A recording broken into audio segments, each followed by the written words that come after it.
এখন এই সিকুয়েল করা দরকার কি? এই সিকুয়েল করার কারণ হচ্ছে সেই বিতর্ক অনুষ্ঠানের কথা যদি বলতে হয়, যেটা topic concept of God in Hinduism and Islam in the light of sacred scriptures, বিতর্কটা কমপ্লিট। বিতর্কের রেজাল্টের কথা বলে, বিতর্কটার উদ্দেশ্যের কথা বললে তার সাথে আর কিছুই যোগ করার দরকার নেই।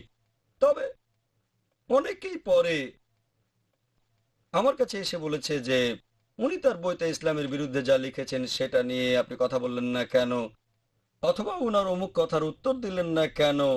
এছাড়াও অনেকে আমাকে অনেক রকম প্রশ্ন করেছে।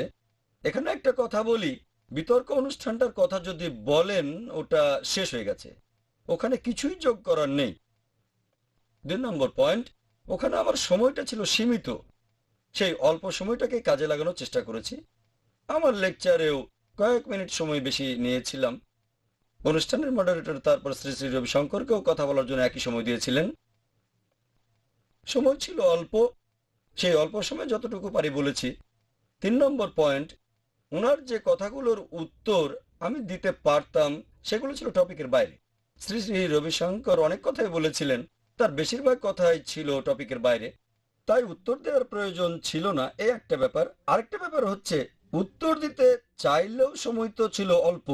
আর এই সিকুয়েলের 4 নম্বর পয়েন্ট হচ্ছে সেই অনুষ্ঠানে শ্রী শ্রী রবিশঙ্কর তিনি একটু বিরক্ত হচ্ছিলেন যে লোকজন তার বই নিয়ে কথা বলছে। তখন তার চলে যাওয়ারও সময় হয়ে গিয়েছিল। সেজন্য আমি ভেবেছিলাম বইয়ের ব্যাপারটা বাদ দিই, আলোচনা চালিয়ে যায়, না হলে অনুষ্ঠানে ব্যাঘাত ঘটবে। আর আপনারাও হয়তো জানেন শ্রী শ্রী রবিশঙ্কর তিনি ইন্ডিয়ার সবচেয়ে বিখ্যাত আধ্যাত্মিক গুরুদের একজন। তিনি আর্ট অফ লিভিং এর প্রতিষ্ঠাতা। তার আবিষ্কৃত টেকনিক, সুদর্শন ক্রিয়া, শ্বাস নেবার টেকনিক, আর তার প্রোগ্রাম পৃথিবীর 140টারও বেশি দেশে ফলো করা হয়। প্রতি বছর তিনি পৃথিবী জুড়ে 35টারও বেশি দেশ সফর করেন। এ পর্যন্ত তিনি অনেক আন্তর্জাতিক পুরস্কার ও সম্মাননা পেয়েছেন। যেহেতু তিনি ইন্ডিয়ার অত্যন্ত জনপ্রিয় একজন ধর্মীয় গুরু, আন্তর্জাতিক খ্যাতি সম্পন্ন, কোনো অনুষ্ঠানে টপিকের বাইরে কিছু না বলাই ভালো, আর আমিও সেটা বলিনি। তবে উনার কিছু কথার উত্তর দেওয়ার প্রয়োজন ছিল। তার একটা উনার লেখা এই বই Hinduism and Islam the common thread, বইটার কিছু কথা আমাদের বিতর্কের টপিকের সাথে প্রাসঙ্গিক ছিল, সেগুলো বলেছি, মাত্র কয়েকটা পয়েন্ট অল্প সময়ের মধ্যে। তবে বইটা মার্কেটে কিনতে পাওয়া যায়, আর উনি একজন বিখ্যাত লোক, তাই উনার উত্তর দেওয়া প্রয়োজন। সেখানেও আমি কিছু কথা বলেছিলাম যেগুলো ছিল টপিকের বাইরে। বইটা সম্পর্কে কিছু ভালো কথা বলেছি। আমার মনে হয়েছে অনেকেই চাচ্ছেন যে এটার একটা সিকুয়েল হোক, তো এই সিকুয়েল করছি অনুষ্ঠানটার 8 দিন পরে। Concept of God in Hinduism Islam in the light of sacred scriptures, যার বক্তা ছিলেন শ্রী শ্রী রবিশঙ্কর আর আমি। আমার লেকচারের প্রথম অংশে আমি ওনার সেই কথাগুলোর উত্তর দেব যেগুলো টপিকের বাইরে ছিল।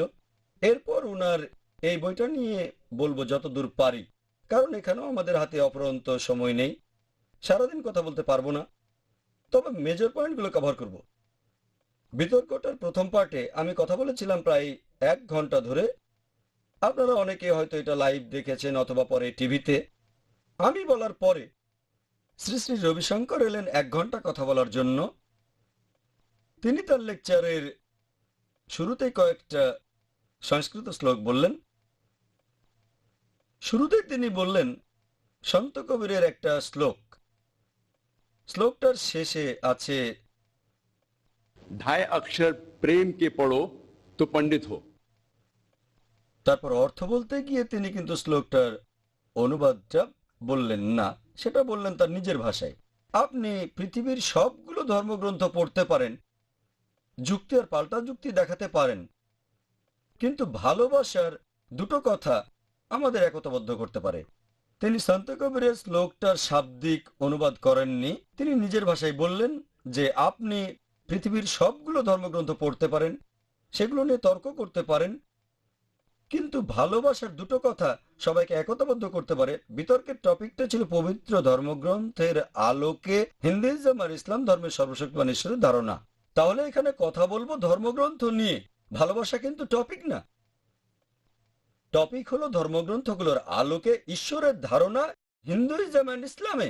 সেজন্য আমরা কথা বলবো ধর্মগ্রন্থ নিয়ে, সেটা দিয়ে একতাবদ্ধ করব, মানুষকে আলাদা করব না।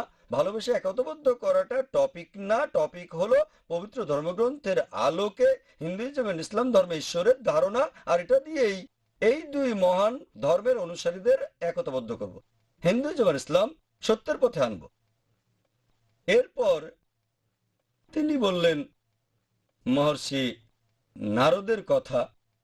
তার মতে উনি নাকি ভালোবাসার প্রবর্তক, এটা আছে ভক্তি সূত্রে।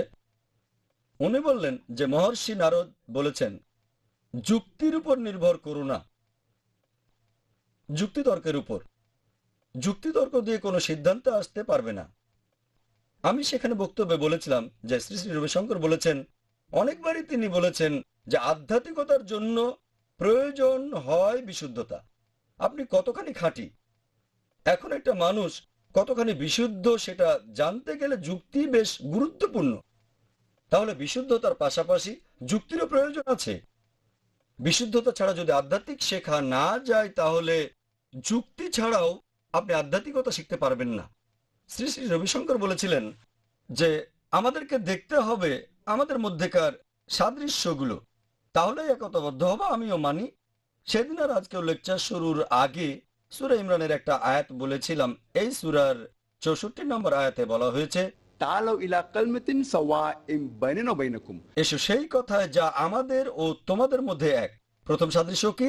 अल्ला नाबुदा इल्लल्लाह, যে আমরা শুধুমাত্র একমাত্র আল্লাহ সুবহানাহু ওয়া তাআলার ইবাদত করি।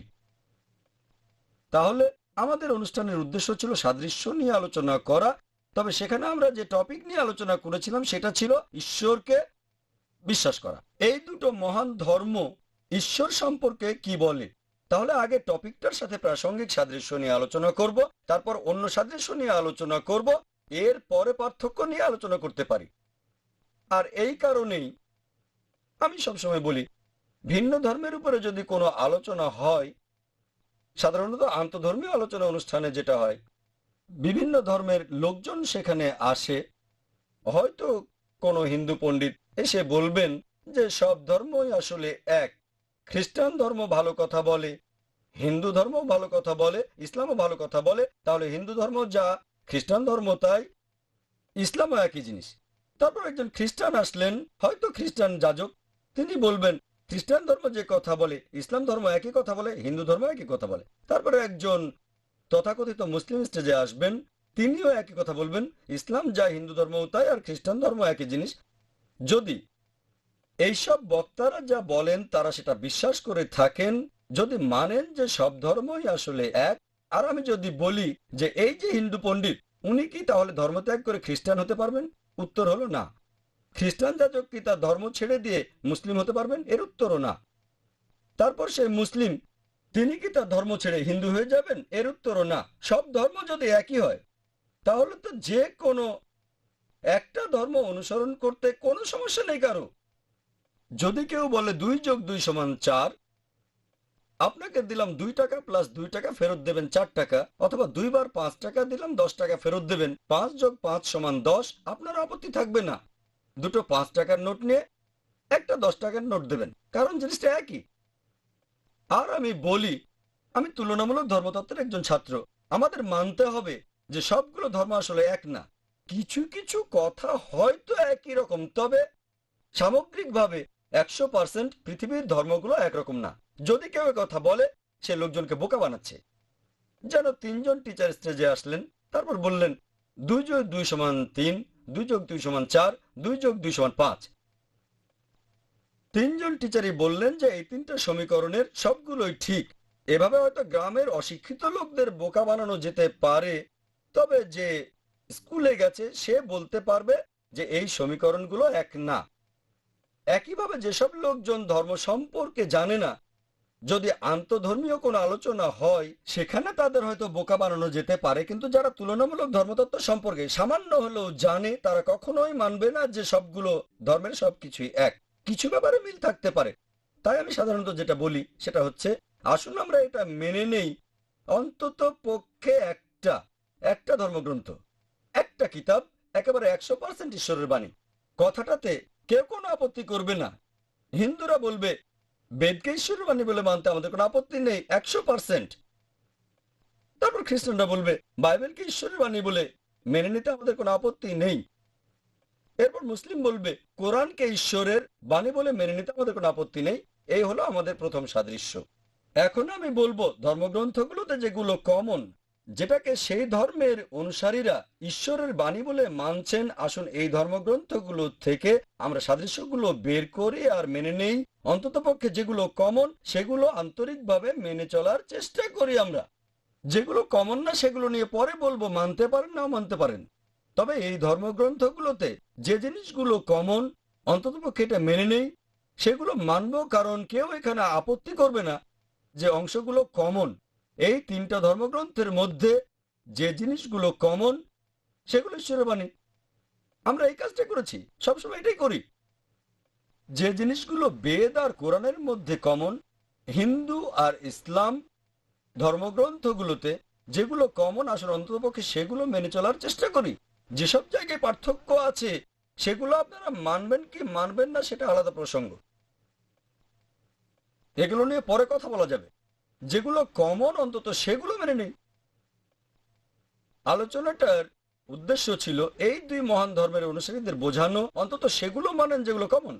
সেখানে আমি বিভিন্ন ধর্মগ্রন্থের উদ্ধৃতি দিয়েছিলাম রেফারেন্স সহ, যাতে করে বুঝতে পারেন এই দুই ধর্মের মধ্যে কি কি সাদৃশ্য আছে। আমি মানে আমাদের একতাবদ্ধ হতে হবে, তবে সেখানে বিশুদ্ধতা থাকবে, থাকবে যুক্তি।